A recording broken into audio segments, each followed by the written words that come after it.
Boa tarde a todos. Quero saudar o vereador Raul Herpes, presidente desta casa, e dizer que nós, em teu nome, estamos saudando ao grupo, que vamos referendando e referenciando conforme fomos falando, mas quero dizer que estou convocado pela primeira vez, pelo que eu entendo, a vir aqui fazer uma prestação do que tem sido feito e também uma proposição de trabalho adiante. Nós estamos muito felizes no início do 4º ano de mandato, desse primeiro mandato que nós exercemos, né, e o futuro a Deus pertence, mas esse mandato é um mandato que foi um mandato de aprendizado, em que cumprimos a tarefa do executor municipal como prefeito e onde nós passamos a entender muito mais do que uma faculdade de gestão pública da identidade da cidade, das suas necessidades, das suas vocações, das suas andanças e desandanças, a conhecer a interação entre os vários partidos políticos, entre os grupos políticos, dentro dos partidos políticos, a necessidade social de desenvolvimento, de crescimento sustentável e, a partir deste primeiro momento da nossa história como prefeito, lá em 2013, a conhecer, a entender a fisiologia da política, que é muito mais profundo do que a construção política. A fisiologia, o fisiologismo da política, a psique da política, onde as pessoas declinam as suas vontades através do voto, mas no momento em que declinam as suas vontades através do voto, também terceirizam uma série de angústias pessoais aos políticos, sejam eles vereadores, sejam eles secretários municipais ou o próprio prefeito. Ao declinar as suas angústias, fazem uma terceirização do seu encontro social, o encontro social pessoal com a própria cidade, com o próprio sítio onde vive. Esse aprendizado nos demoveu a fazer uma grande reforma, primeiro administrativa, porque nós entendíamos que para que a máquina pública funcionasse convenientemente, ela precisaria receber do administrador a condição de trabalho e a valorização do seu trabalho de forma histórica, prestado, em alguns casos há mais de 20 ou 30, 20, 25, quase 30 anos de prestação de serviço, onde os desafios eram semelhantes a cada ano e onde os proventos eram semelhantes a cada ano. E nessa reforma nós buscamos a contemplação dessa estada dentro do poder público com a criação de vocações de crescimento, ou seja, o nosso funcionalismo passou a ter, a partir de formação continuada da aculturação pública, a condição de valorização do seu trabalho. Isso fez com que alguns servidores, e eu lembro de alguns lá da garagem, que começaram a estudar à noite, começaram a frequentar os bancos escolares à noite para buscar um crescimento na escola e, com isso, uma grandeza dentro do seu trabalho. Ao mesmo tempo em que nós possibilitamos essa condição, eu recebi algumas visitas também desses cidadãos lá da garagem, de suas esposas, agradecendo ao prefeito, agradecendo à administração pública, agradecendo ao Legislativo Municipal por haver referendado essa vontade do Executivo Municipal, agradecendo porque os seus maridos agora, eles tinham uma ocupação noturna e não saíam do trabalho para ocupar um lugar num bar da esquina para bebericar, mas voltaram aos bancos escolares porque estavam pensando no seu futuro, porque logo adiante teriam a aposentadoria ou o descanso através do Fundo de Previdência do município, através do Fundo Municipal. E o crescimento através do seu trabalho fez com que nós calculássemos o impacto disso, e o impacto disso, ele é um impacto extremamente sustentável dentro do contexto, dentro do conceito da governança, e da produção de riqueza que o município precisa continuamente sustentar através do seu trabalho. Então, passaram a entender o Fundo de Previdência do município como um fundo importante e a sua contribuição passou a ter um valor adequado, comprometendo esse funcionalismo a um trabalho mais profícuo. Fizemos algumas ações que, no momento, pareciam ações bastante ousadas. Duas destas ações, nós temos ouvido bastante a respeito, foram, primeiro, a vacinação contra o HPV, a vacinação de adolescentes, e se discutia na época, olha, o governo federal logo adiante vai alcançar essa vacinação, como realmente fez, mas no ano de 2013 nós fizemos isso por conta do município de Farroupilha, no entendimento com o ProSaúde, através da relação de trabalho que o município tem com o ProSaúde. E nesse primeiro ano fizemos então a vacinação de meninas e meninos e somos a cidade pioneira do Brasil a fazer a vacinação contra o HPV dos meninos. O que isso importa para a saúde pública? Isso importa que nesse momento em Farroupilha nós diminuímos em cerca de 17% o número de cânceres de colo de útero, vulvares, anorretais, de orofaringe, naqueles casos que cabem dos homens e também no caso do colo do útero e de vulva nas mulheres. Isso é uma importância gigantesca em relação a custo público da saúde pública de Farroupilha. Então, esse foi um projeto que nós encabeçamos, que nós lideramos, que nós conduzimos e que foi instalado e que é mantido hoje com a vacinação por conta nossa, dos meninos e das meninas por conta do governo federal. Mudando a história de pessoas que têm morrido menos ou que vão morrer menos de doenças ligadas aos tumores provocados pelo HPV. Também naquele mesmo momento nós começamos a buscar uma forma de processar o pagamento para estudantes universitários de uma única faculdade, sem ser pós-graduação, que faziam isso fora do município. E temos tido alguns relatos maravilhosos de pais e até mesmo de estudantes que têm, com esse recurso recebido por parte do município, têm conseguido fazer uma disciplina a mais no semestre e que tem feito diferença no processo de formação, porque nós entendemos que a única saída para o crescimento social sustentável de qualquer município do Brasil é a educação.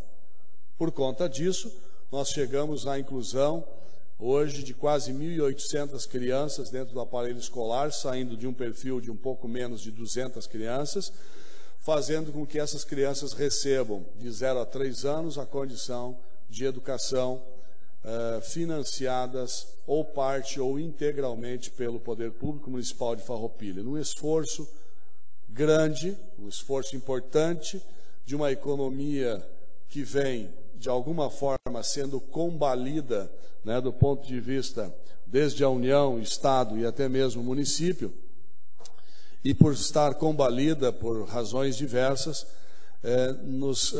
tem sido uma questão bastante difícil de sustentar, mas temos feito isso, temos feito essa condição.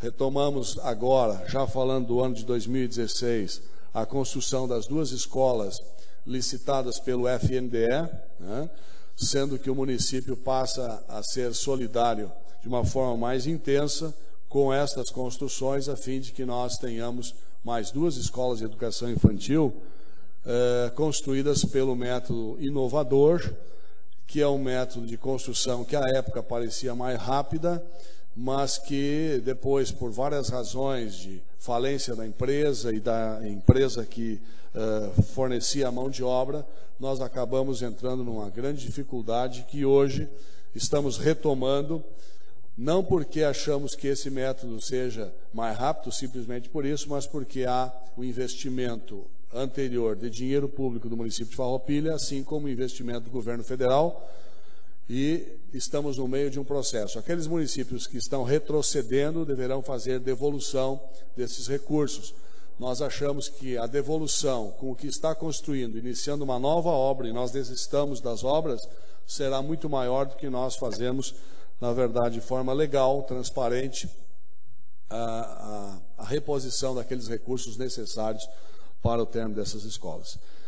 Estaremos inaugurando agora, em fevereiro, a Escola dos Anjos, que é uma escola conceitual, no sentido de que ela destina-se como aparelho escolar aquelas crianças que vêm de populações extremamente vulneráveis do ponto de vista do risco para a educação e a formação do caráter das crianças.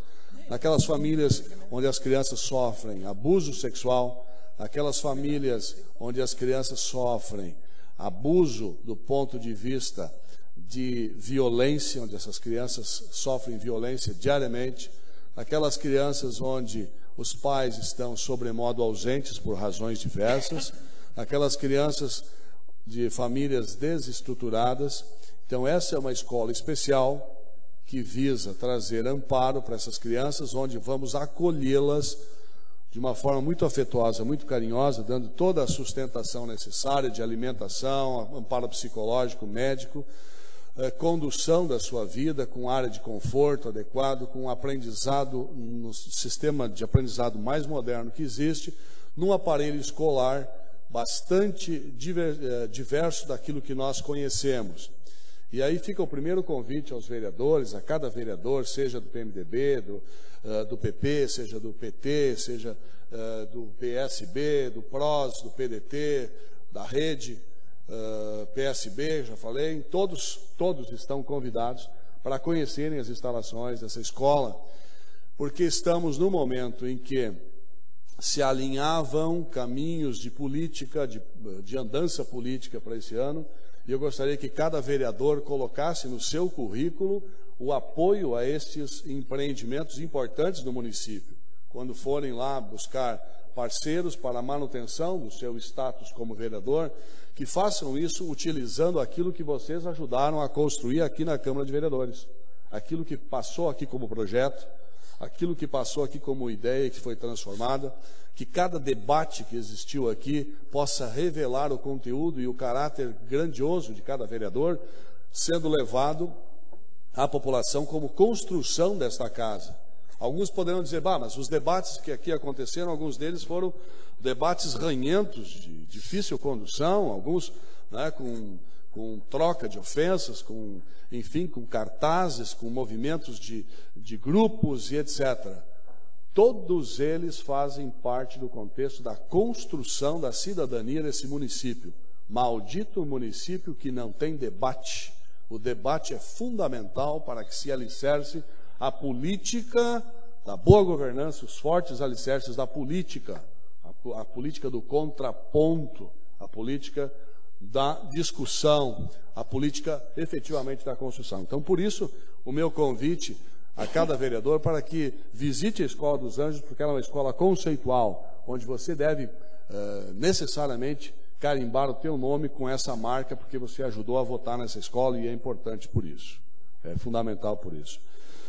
Nós teremos um ano diferente na saúde, enfrentamos uma grande questão com o Hospital Beneficente São Carlos, né, e essa questão é uma questão de raízes muito mais profundas que simplesmente o embate político, ela é muito mais profunda do que as relações políticas que o hospital tem, né, tem uma relação do contraditório com o prefeito médico, porque os médicos tocam o hospital e, eventualmente, em sendo alimentados por forças políticas, poderão muitas vezes se tornar bombas, né, realmente de poder incendiário muito grande e de poder explosivo social muito grande, né?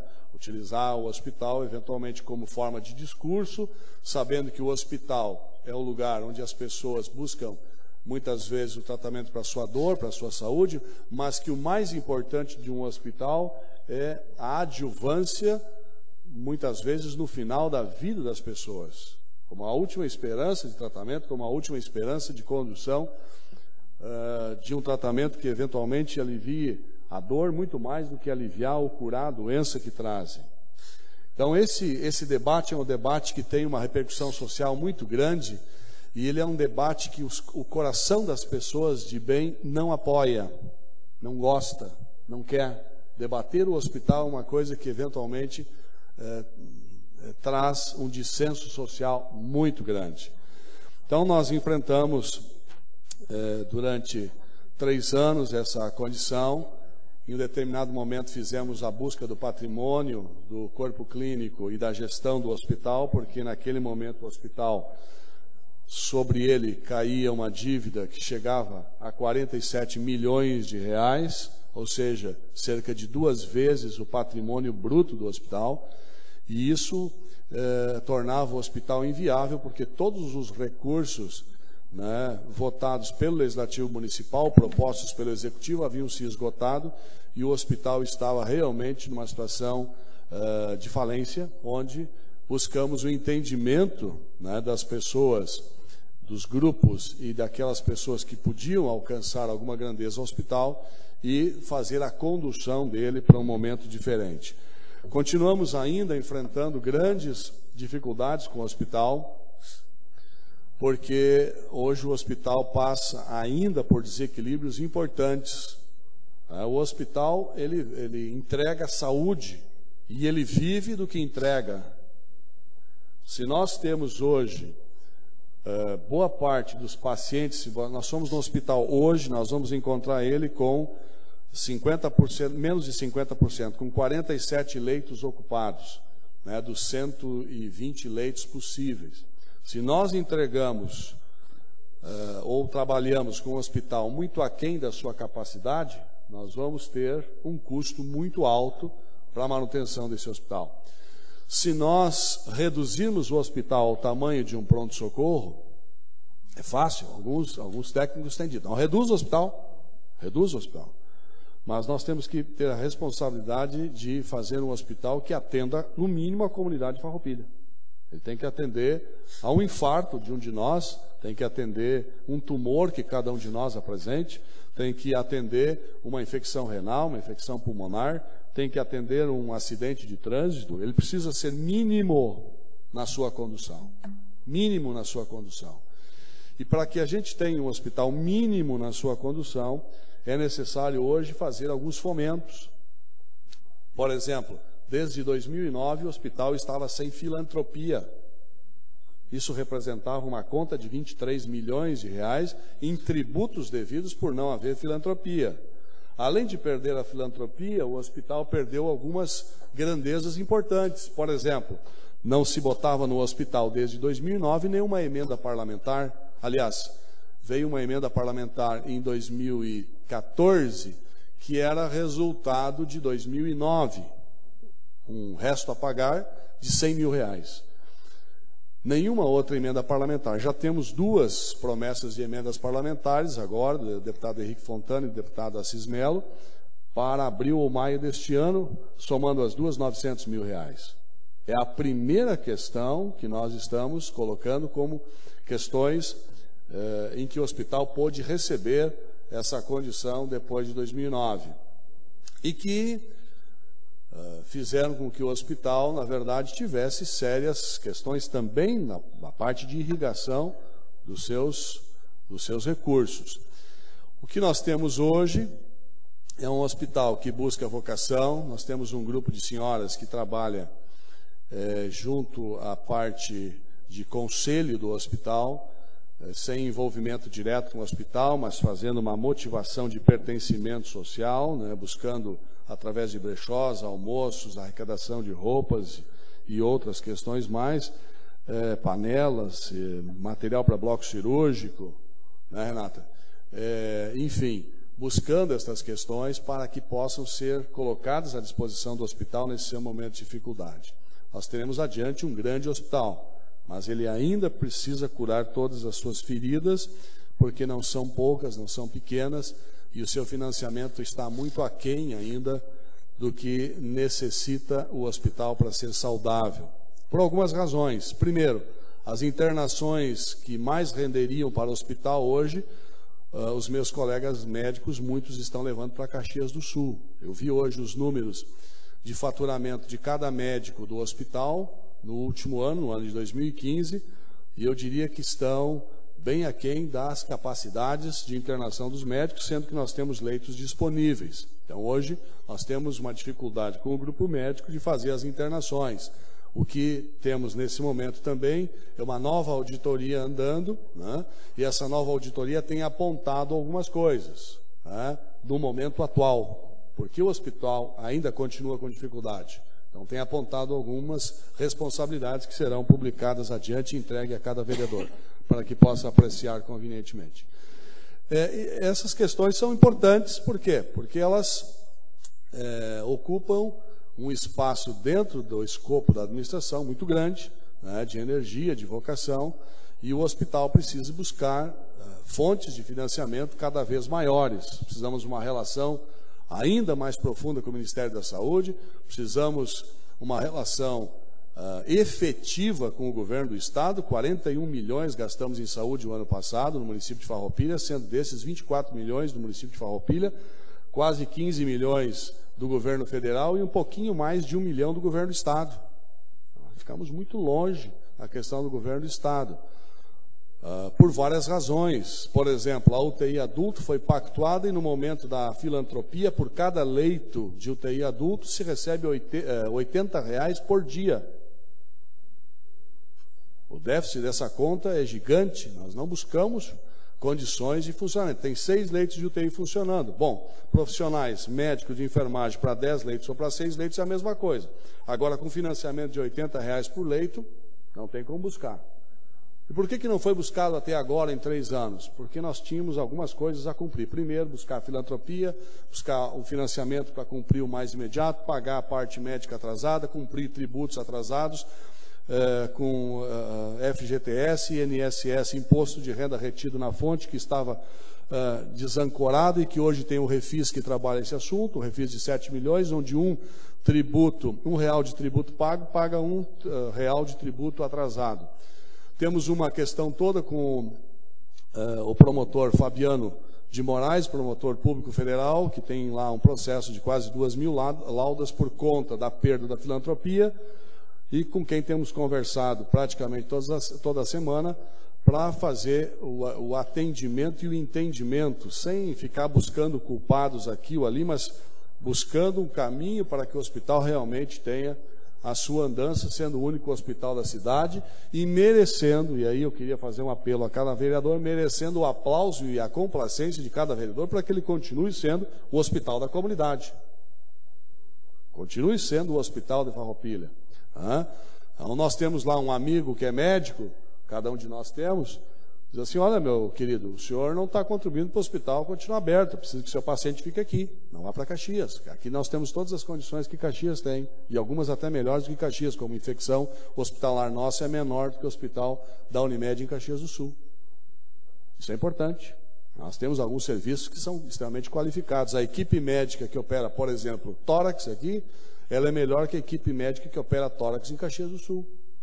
A nossa equipe de ortopedia, que hoje não temos mais alta complexidade por razões bem claras, que são as de financiamento do Estado do Rio Grande do Sul, essa equipe, ela continua aqui e 60% da população tem plano de saúde, utiliza essa equipe e essa equipe é muito boa. Tem feito resoluções importantes dentro da área de ortopedia. Então, nós temos um grande hospital, o que falta é o abraço no hospital. Precisamos desse abraço. Esse abraço, ele é fundamental e eu queria propor isso no início do ano de 2016, que a gente desse esse grande abraço no hospital. Nós poderíamos falar que em 2016 nós teremos a inauguração da UPA, uma das questões da UPA é desimpactar o pronto-socorro do Hospital São Carlos. O Hospital São Carlos hoje tem um custeio mensal de R$560 mil. Esses R$560 mil, eles poderão ser transferidos para a UPA, e alguém vai dizer assim: sim, qual é a vantagem de transferir 560 do hospital para a UPA, sendo o mesmo financiamento? Então, a vantagem está em que, nos moldes em que foi construída a relação de trabalho com o governo federal e com o governo do Estado, nós não temos financiamento para o pronto-socorro do hospital. Eles custam R$560 mil para o hospital, que muito deste vem da Prefeitura. Mas, se nós formos para uma UPA, a UPA vai permitir que a gente tenha cofinanciamento do governo do Estado e do governo federal para atender emergências médicas para uma área maior do que Farroupilha, e esse cofinanciamento permite-se dizer que teríamos R$300 mil de cofinanciamento. Vai vir em dia, porque o governo não paga em dia? Vai vir atrasado? Vai vir? Não sei, mas tem o financiamento. Hoje a gente sabe que não vai vir porque não tem essa relação de trabalho. Adiante pode se estabelecer. Então, será um momento também especial a inauguração da UPA, assim como tem sido um momento especial a inauguração das unidades de saúde, algumas estratégias de saúde da família, outras unidades básicas de saúde, enquanto não há a migração dessas do ProSaúde para o escopo da Secretaria Municipal de Saúde, que é uma exigência hoje do governo que se faça essa migração, até para contemplar aquilo que o Tribunal de Contas preconiza. Então, essa migração ela se dará paulatinamente, deixando no ProSaúde a questão da especialidade médica e da especialidade odontológica, e permitindo que as nossas unidades de saúde também tenham financiamento do governo federal e do governo do Estado. Hoje nós temos praticamente um financiamento irrisório, muito pequeno para essas unidades, o que impacta no orçamento do ProSaúde, que impacta no orçamento do hospital, no orçamento da Secretaria Municipal de Saúde. Mas isso pode ser transferido para um modelo onde que se tenha também o cofinanciamento. Isso diminui o impacto sobre a saúde pública. Não que não se possa gastar 41 milhões, mas que com 41 milhões de Farroupilha se faça muito mais do que se tem feito. É uma questão de distribuir melhor a renda. Então, é um ano em que teremos também mais essas unidades novas de saúde. É um ano em que vamos inaugurar uma UCI neonatal, que tem sido, historicamente, tem sido uma necessidade da cidade.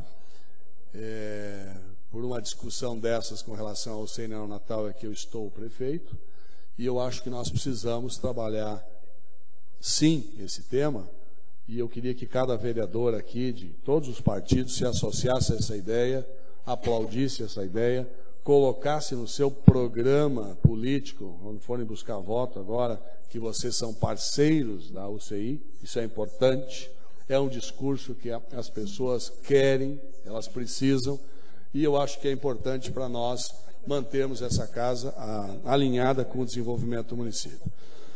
Bom, fora isso, para o ano de 2016, vamos estar entregando asfaltos, né? Estaremos entregando nos próximos dias 12 quilômetros de asfalto aqui no centro da cidade, já prontos, boa parte deles já pintados agora nas 2 últimas semanas, e estaremos iniciando logo adiante o programa de asfaltamento rural, onde algumas vias já estão prontas, e onde eu tenho ouvido nas comunidades rurais o discurso de que é só conversa, balela, e que nós, adiante, vamos entregar independente do discurso.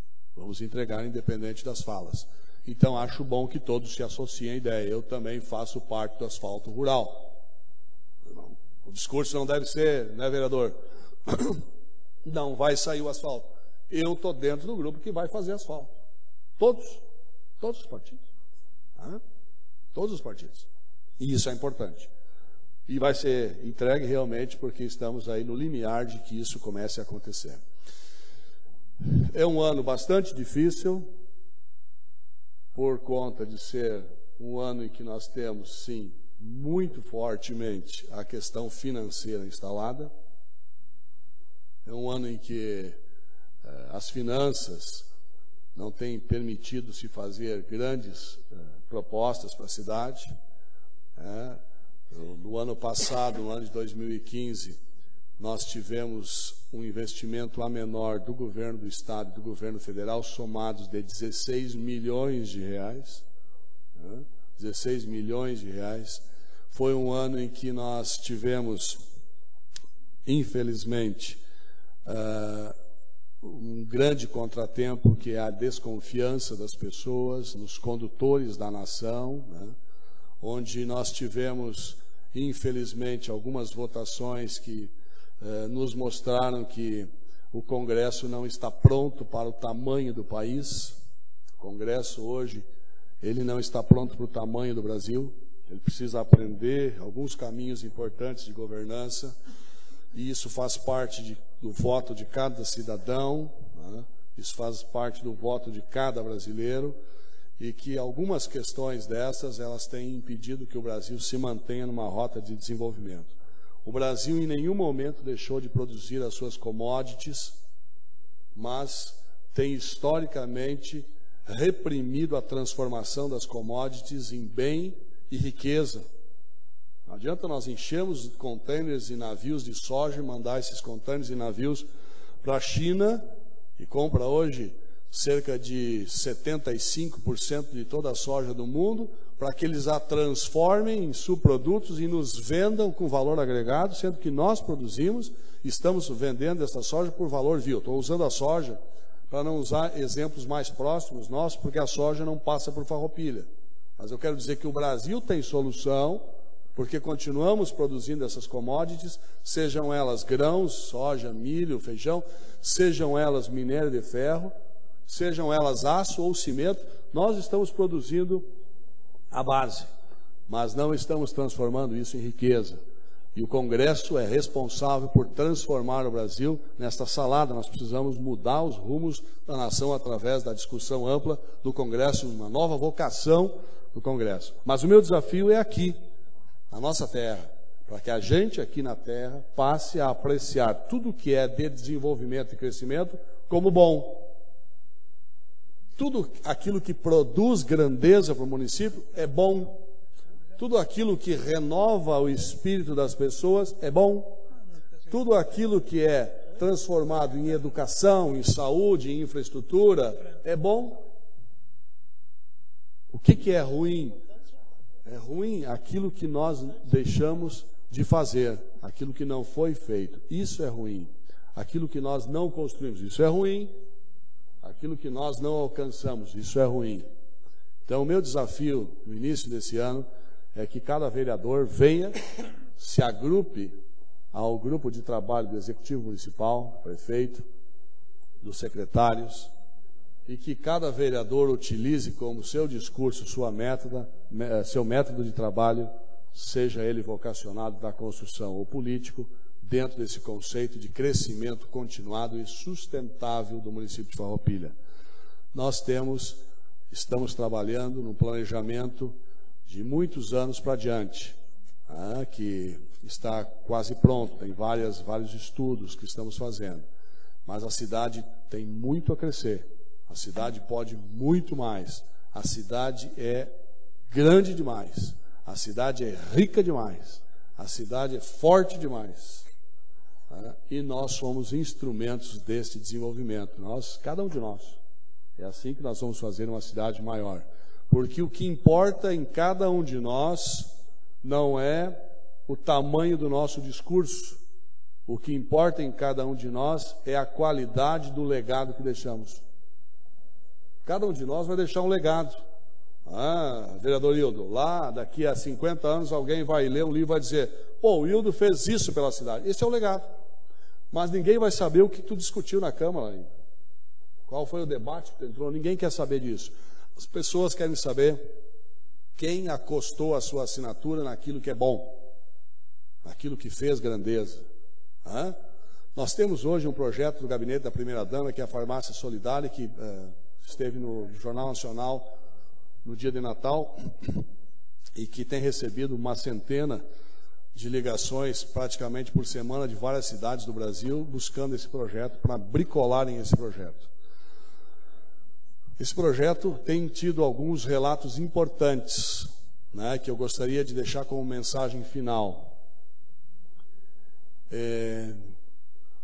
As cidades que têm buscado o projeto como alguma coisa que pode auxiliar o mais necessitado. Você junta remédios que estão em casa e você dá para alguém que não tem. Você junta remédios que iam vencer lá na prateleira e você dá para alguém que precisa tomar agora. Isso é lindo, é maravilhoso, isso é fantástico. Mas tem uma coisa que está por trás disso que a gente não tem pensado muito. Toda vez que um remédio vence em casa, venceu na prateleira, toda dona de casa, todo bom cidadão, ele vai descartar esse remédio para que alguma criança ou alguém inadvertidamente tome esse remédio vencido. E vai fazer isso normalmente no vaso sanitário da casa. E ao abrir lá o comprimido, jogar esse comprimido vencido, esse vaso vai despejar essa água numa bacia de captação chamada Julieta. Boa parte desses remédios vão para lá. Lugar onde nós buscamos boa parte da água que tomamos. Estamos trabalhando num grande projeto com a Corsã para se mudar historicamente a captação da Julieta para o Rio das Antas. Isso faz parte, eu estou abrindo aqui alguma coisa que ainda não está construída, mas estamos trabalhando, faz parte do nosso planejamento estratégico para 10, 15, 20, 30 anos da cidade, pensando na cidade. Isso é tão forte que numa pequena cidade do Nordeste, eu não vou dizer o nome aqui, uma pequena cidade litorânea do Nordeste, estes remédios que eram jogados fora de uma população bastante idosa e uma população onde 80% da população é mulheres, essas mulheres tomavam ou tomam hormônios para a menopausa. E esses hormônios para a menopausa, os que sobravam de uma cartela porque alguém morria, etc., eram jogados no vaso sanitário. E esse vaso sanitário corria para um riacho. E o que eles notaram é que o riacho era rico em peixes, mas que em determinado momento as fêmeas não procriavam mais. E o riacho, nele desapareciam os peixes. Então, cada um de nós que acostar a sua assinatura num projeto dessa grandeza, está construindo Farroupilha maior, Farroupilha melhor. E o meu desejo é de estar do lado de cada um. Eu vou estar dando a logística necessária para que a gente possa também adiante alcançar essa grandeza, para que nós tenhamos uma cidade que possa sempre merecer o aplauso dos nossos vizinhos do estado do Rio Grande do Sul e do país. Muito obrigado.